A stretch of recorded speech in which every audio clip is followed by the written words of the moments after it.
क्यान एक ऐसी संस्था जो लॉकडाउन में शुरू हुई थी।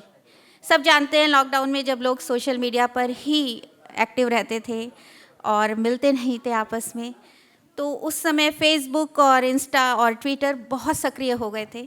उस समय अपनी मन की बात कहने सुनने का एक ही ज़रिया था, वो था सोशल मीडिया। तो सोशल मीडिया पे उस समय जब क्यान की स्थापना हुई तो मैं भी जुड़ी इस संस्था से, और वो 4 या 5 लोगों से ये संस्था का आरंभ हुआ था। और धीरे धीरे पहले सामाजिक कार्यों को लेके, फिर सांस्कृतिक और साहित्यिक जगत में जब अद्विक पब्लिकेशन का अवतरण हुआ, तब हमें पता चला कि इस संस्था की क्या शक्ति है, क्या ताकत है। 400 से 450 के लगभग किताबों का पब्लिकेशन यहाँ से हो चुका है। और कहते ना, मैं अकेला ही चला था जानिब मंजिल मगर, बहुत बार सुनते हैं, और ये सिद्ध कर दिया अशोक गुप्ता जी ने। अकेले थे वो, और उन्होंने हमें जोड़ा, थोड़े और लोगों को भी जोड़ा साथ में, और सब ने मिलकर एक इतना सशक्त और सुदृढ़ माध्यम बना दिया कि आज माननीय श्री राकेश बख्शी जी हमारे समक्ष बैठे हुए हैं। और मैं बहुत बहुत तहे दिल से स्वागत करती हूँ। एक बार ज़ोरदार तालियों से राकेश बख्शी सर का स्वागत।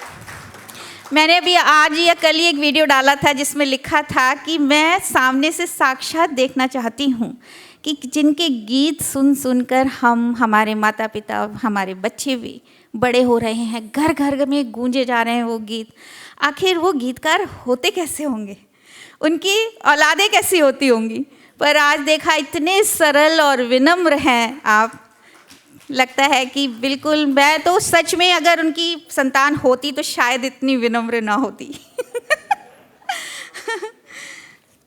अद्विक पब्लिकेशन की स्थापना 4 वर्ष पूर्व हुई। 23 अगस्त, जो अशोक गुप्ता जी का जन्मदिन भी है ना। उनके सुपुत्र मैंने अभी देखे थे, कहाँ है?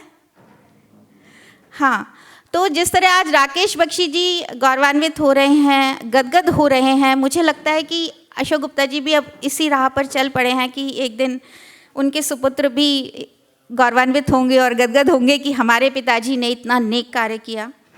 तो 23 अगस्त 2021 को प्रसिद्ध कहानीकार सूरज प्रकाश जी की पुस्तक से हुई थी अद्विक पब्लिकेशन की शुरुआत, जो कारवां बढ़ता ही जा रहा है। और जैसा कि मैंने बताया कि लगभग 450-500 किताबों का पब्लिकेशन यहाँ से हो चुका है। उपन्यास, कहानी, व्यंग, बाल साहित्य और एक सीरीज़ यादों के झरोखे पे वो काम कर रहे हैं, जिसमें 14 वरिष्ठ साहित्यकारों की पुस्तक प्रकाशित हो चुकी है। और जैसा कि अभी हमने सुना था कि उसी श्रृंखला में आती हैं राकेश आनंद बख्शी जी की 2 पुस्तकें, नगमे, किस्से, बातें, यादें और डायरेक्टर्स डायरी। ज़ोरदार बधाई, तालियां।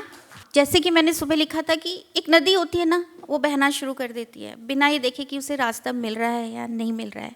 आसपास की नदियाँ आती हैं और उसमें मिलती चली जाती हैं, और वो इतनी विशाल होकर एक दिन समुद्र में जाकर मिल जाती है कि उस नदी का भी रूप रंग सब बदल जाता है। तो उसी तरह से क्यान और अद्विक का भी रंग रूप अब जिस तेज़ी से बदल रहा है, पूरा ऑडिटोरियम भरा हुआ है, तो ये इसका प्रमाण है कि अद्विक और क्यान आज किस राह पर चल पड़े हैं। और मैं ये भी कहना चाहूँगी कि अहमियत उनकी ज़्यादा होती है जिनके अहम कम होते हैं। ये लाइन मैं स्पेशली 2 लोगों के लिए बोल रही हूँ, एक राकेश बख्शी सर के लिए जो इतने डाउन टू अर्थ हैं, और दूसरे अशोक गुप्ता सर के लिए कि उनकी विनम्रता ही है, उनका स्वभाव ही है और उनका मिलनसार जो नेचर है, जिसकी वजह से हम सब आज यहाँ एकजुट होकर बैठे हुए हैं। तो फिर से एक बार क्यान और अद्विक को मेरी ढेर सारी शुभकामनाएं। नमस्कार। अगर आप ये वीडियो YouTube पर देख रहे हैं तो हमारे चैनल को सब्सक्राइब करें और बेल आइकन को दबाना ना भूलें। अगर आप Facebook पर ये वीडियो देख रहे हैं तो हमारे पेज को लाइक करें।